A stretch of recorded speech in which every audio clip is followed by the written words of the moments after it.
નમસ્કાર, આપ જોઈ રહ્યા છો સ્પાર્ક ટુડે ન્યૂઝ।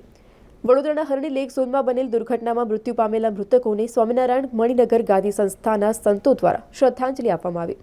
હરણી તળાવમાં સાંજના 4:30 વાગ્યાની આસપાસ બાળકો ભરેલી બોટ પલટી જતા 12 બાળકો અને 2 શિક્ષિકાઓના મૃત્યુ થયા હતા।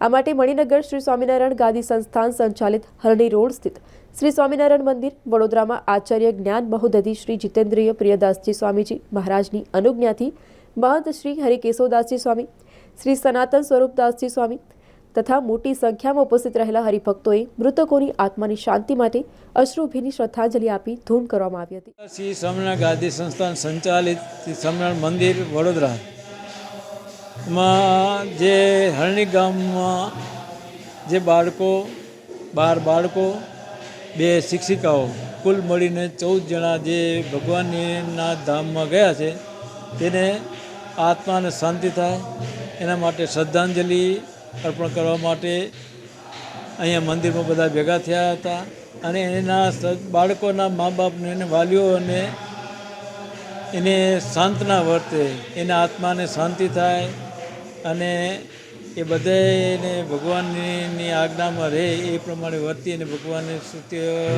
सारू रहे ए माटे भगवाने प्रार्थना करीए। साधु हरिकेशवदास।